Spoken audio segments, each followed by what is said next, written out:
it's the way we have forgotten the link between us and nature.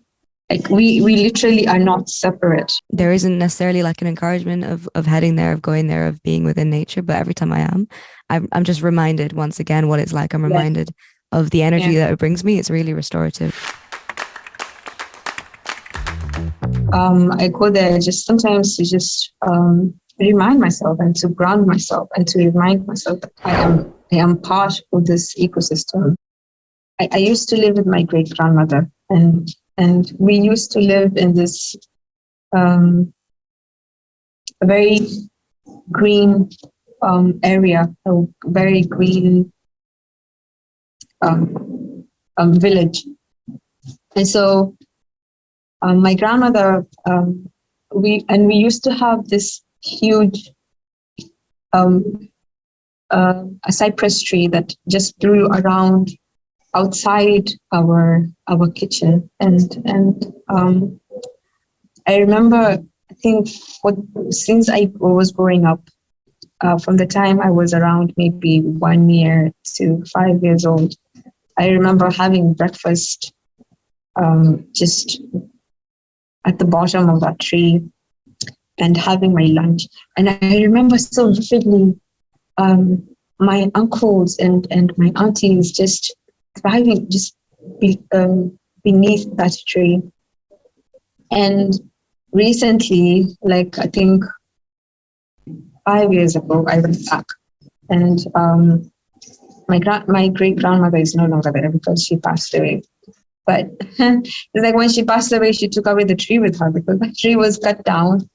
And I think right now that I am in the city, I think I am compensating, and I felt so much pain and so much hurt that tree was cut down. I think it was just it was like almost like part of a family legacy, because I questioned my grandmother so much. Like, how could you? It had so many memories. Like that tree could have been there to solve us all.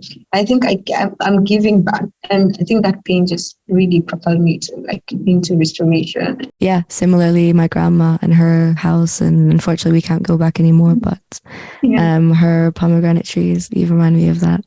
And how when I was visiting, I was able to just kind of pick a pomegranate fresh from the tree and just have that for breakfast and share with the family. Like there's so many beautiful memories that we have with nature and that we have with family and the way it connects us. And I think that's something I miss about beautiful, warm, sunny countries where we're able to actually grow and have like just like fruit trees on the streets as well. I think is really, really beautiful.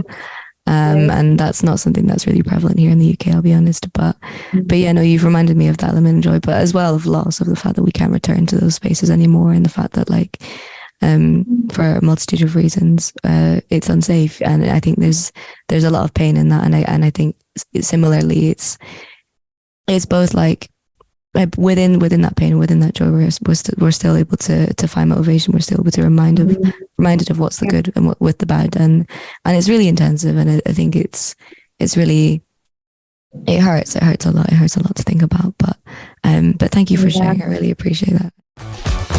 Because we lived next to the ocean, I think just doing a lot of restorations with the oceans and everything, then we just kind of went into mangrove restoration, because we noticed like a lot of mangroves are really beautiful in the coastal region, but there were some areas that we had noticed that had been cut down for development.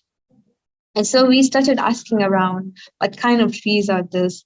And so we went to this institution called Kenya Forestry, and we just started asking them questions. What are mangroves? What are the benefits of mangroves? What else can we do to just help or make a difference into the restoration of it? Because a lot of it had been cut down to pave way for infrastructure, or communities had cut them down to make firewood or make their houses. So far, we have planted more than 20,000 seedlings for the last 2 years, or 3 years that we've been doing that. That's incredible. That's really wonderful to hear. what do you like when you are in nature? If you do find a moment to be in those mangroves, like what do you do? It's an ecosystem that really heals. So I go there just sometimes to just remind myself and to ground myself and to remind myself that I am part of this ecosystem. And for me, it's like my experience. Sometimes when I'm just feeling low and down, I just take my friends and like, let's go. And we plant maybe a few and we play in the mud. And by the time we're just done, it feels really nice.